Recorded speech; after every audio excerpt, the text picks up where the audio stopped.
Mewawancarai Bapak sebagai kepala sekolah, pimpinan sekolah ini dalam pengambilan keputusan terkait nilai-nilai kebajikan sebagai seorang pemimpin.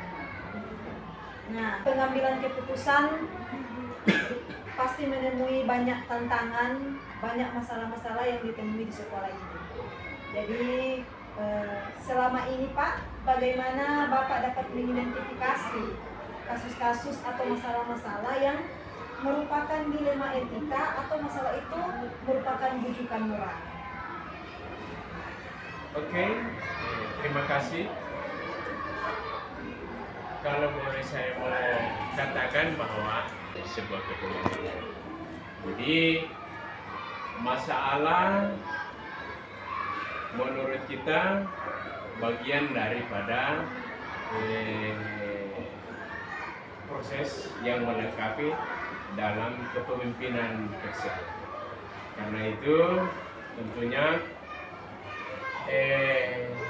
mengidentifikasi masalah-masalah yang terjadi tentunya itu hal yang utama dan pertama, sehingga kita mampu menyelesaikan masalah yang terhadapi di sebuah organisasi ataupun itu di sekolah yang dialami oleh seorang pemimpin, tapi juga itu bagian daripada yang membantu untuk proses pengambilan keputusan dalam setiap persoalan dan masalah yang dihadapi oleh sekolah maupun seorang pemimpin.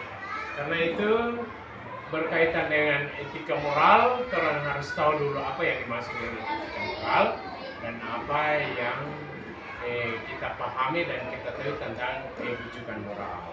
Kalau etika moral itu berkaitan dengan kepribadian sebagai seorang misalnya pendidik atau seorang guru atau seorang tapi yang dimaksud daripada bujukan moral itu adalah bagian-bagian yang ditemui seorang pemimpin ketika melaksanakan mengambil sebuah keputusan dalam menyelesaikan masalah yang timbul dari pihak kedua, pihak ketiga, dan bujukan moral itu adalah proses yang mempengaruhi pengambilan keputusan dari seorang pemimpin, sehingga orang dimaksud dengan etika moral dengan bujukan moral. Bagaimana Bapak dalam mengidentifikasi kasus-kasus pasti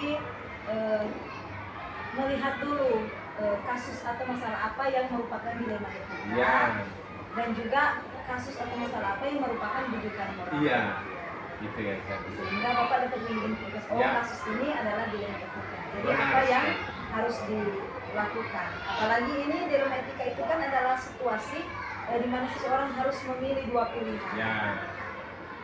Secara moral benar, tapi bertentangan dengan nilai-nilai kebajikan. Kemudian kalau bujukan moral itu kan situasi di mana Bapak harus membuat keputusan benar dan salah. Nah, kemudian Pak, selama ini bagaimana Bapak menjalankan pengambilan keputusan di sekolah Bapak, terutama untuk kasus-kasus di mana ada dua kepentingan yang sama-sama benar atau sama-sama mengandung nilai kebajikan. Jadi bagaimana Bapak menjalankan keputusan Bapak? Ya, tentunya sebagai seorang pemimpin dalam pengambilan keputusan, semua itu berdasarkan identifikasi masalah.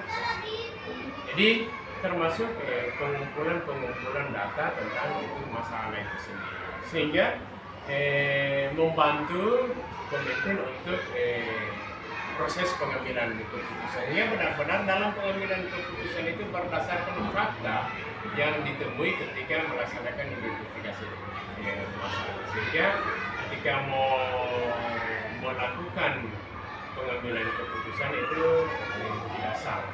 Artinya kita tidak mengambil keputusan lalu kemudian dampaknya berpihak pada orang-orang yang menimbulkan masalah itu sendiri. Artinya ada ada keputusan-keputusan yang dirasa tidak puas, atau ada keputusan-keputusan yang merugikan orang lain, sehingga diupayakan dalam pengambilan keputusan itu harus betul-betul memperhitungkan tentang kepentingan orang banyak. Keputusan itu berpihak pada murid, artinya adalah pengambilan keputusan itu mengacu pada kepentingan bersama, tidak ada yang dirugikan dalam hal itu yang saya Jadi menjalankan keputusan di sekolah itu untuk kasus-kasus di mana dua kepentingan itu sama-sama benar atau sama-sama mengambil kepentingan, pastinya keputusan itu harus berpihak pada murid dan juga untuk kepentingan banyak orang. Jadi tidak memihak kepada satu orang. Itu pasti adalah kebijakan yang sudah tepat, pengambilan keputusan yang tepat. Kemudian Pak, langkah-langkah atau prosedur seperti apa yang biasa Bapak lakukan selama ini dalam pengambilan keputusan? Nah, langkah-langkah itu sebetulnya yang harus dipahami oleh seorang pemimpin, sebab langkah-langkah itu nanti yang membantu seorang pemimpin untuk mengeluarkan keputusan atau dalam rangka pengambilan keputusan dalam sebuah masalah. Nah,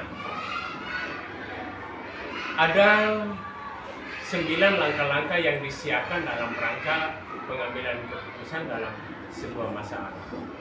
Ya, pertama, langkah-langkah kita harus kenali betul, kita harus mengenal betul tentang nilai-nilai.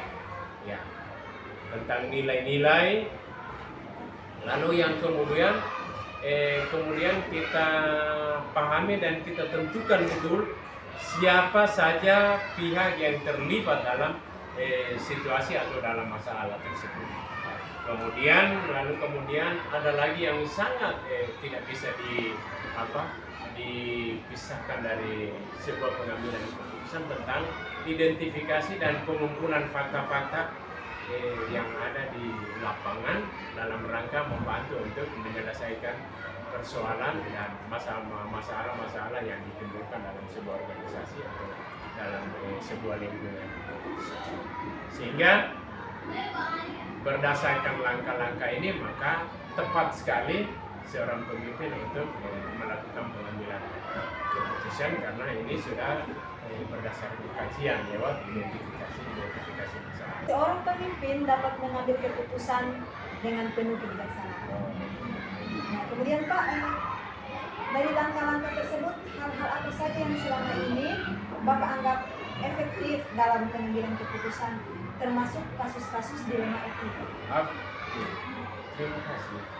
Kalau berbicara tentang efektif, tentunya kalau di sebuah organisasi, pertama pelibatan semua warga atau masyarakat yang ada di tempat kerja, itu sangat membantu. Dan itu ada hal-hal perhatian tentang situasi kondisi yang ada. Ketika kita bisa mempelajari situasi berkaitan dengan keputusan dalam sebuah masalah,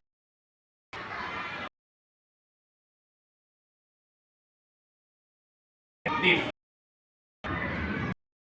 Apa saja yang selama ini ada dalam keputusan kasus-kasus dilema etik? Ya,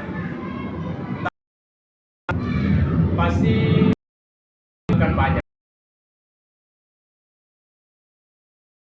orang pemimpin atau membangun komunikasi antara kepala sekolah, antara guru dengan kepala. Kita yang bagian luar biasa mengenai sebuah permasalahan, kita mau mencari dalam rangka sebuah masalah seperti ini.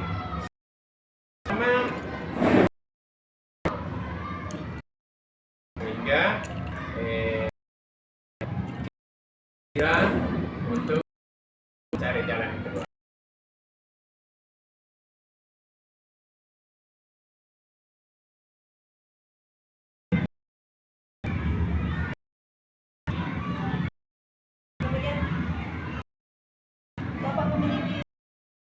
jadwal tertentu menyelesaikan. Apakah Bapak langsung di tempat buat sebuah jadwal untuk menyelesaikan? Tadi sudah saya masalah cepat kan, dan juga sifatnya mungkin yang data lalu mendesak untuk menyelesaikan. Seseorang yang mudah atau membantu Bapak putus. Data-data yang dalam pengambilan, jadi peran data itu dilakukan daripada yang membantu. Oke. Terima kasih Pak. Semua sampaikan tadi.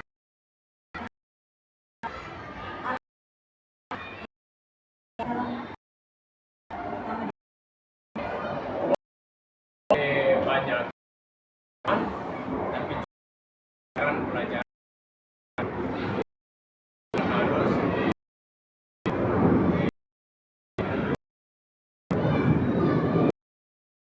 dalam rangka kalau pemimpin saya sangat, karena kalau saja kesalahannya tidak ada DP penyelesaian di Asia atau perjalanan pekerjaan berhasil dan susah apa yang maksimal yang timbul itu organisasi yang menyelesaikan pengelola berarti kita mampu masalah, tetapi bukan cuma menyelesaikan masalah, tetapi kita mampu jalan keluar dari masalahnya.